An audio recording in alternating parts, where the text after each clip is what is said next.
तू पृथ्वी यातो और ज्ञात्वा सर्वोत्तमामिति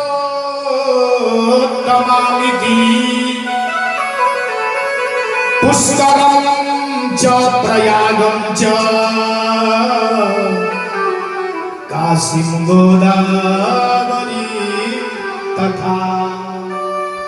कहा महाराज मैंने मृत्युलोक को सर्वश्रेष्ठ समझ करके मृत्युलोक को गया, मैं पुष्कर में गया, प्रयाग में गया, काशी में गया, गोदावरी में गया, लेकिन मेरे मन को शांति नहीं मिली। पश्यं गोत्र क्षरवा अरे मनः संतोषकारकम्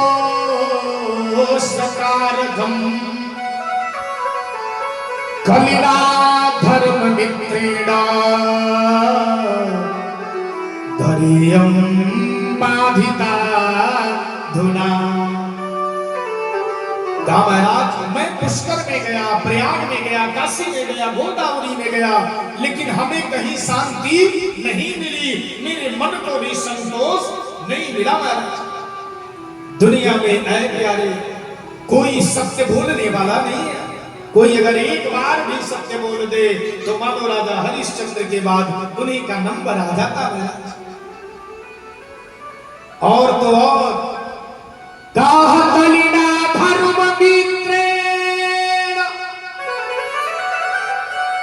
और धैर्यं बाधिता धुना।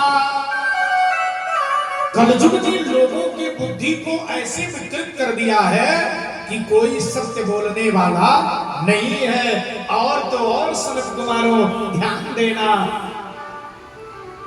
परिवार से बुजुर्गों का सम्मान चला गया है, श्रेष्ठ जनों का, ज्येष्ठ जनों का सम्मान चला गया है। और तो और महाराज घर में नई बहू की चल रही है, बुजुर्गों का सम्मान चला गया है। सनत कुमारों ने कहा महाराज अगर घर में नई बहू की चल रही है तो चलना चाहिए। शास्त्रकार कहते हैं हर पिता को चाहिए कि जिस समय आपने अपने बेटे का विवाह कर दिया, घर में बहू आ गई, तो आप सारी जिम्मेदारी अपने पुत्रों को सौंप दीजिए। मां को चाहिए अपने बहू को सौंप दे।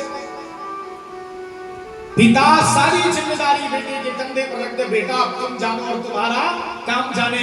मां को चाहिए ऐ बहू, ऐ बेटी अब तुम्हारी ऊपर सौंप रही हूं, अब इस परिवार को देख रेख करना है आपको।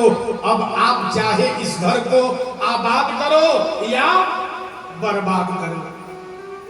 घर में नई बहू की चलनी चाहिए। शास्त्र सनत कुमारों ने कहा घर में नई बहू का चले बढ़िया है, लेकिन कोई भी शुभ कर्म करें तो एक बार जरूर माता पिता से राय लें, ऐ मेरे प्यारे पिताजी मैं ये काम करने जा रहा हूं, ये कैसा रहेगा।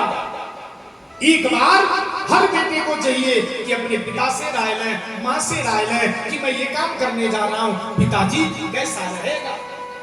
लेकिन यहां तो महाराज सब कुछ गड़बड़ हो चुका है। अरे आदर्श खो गया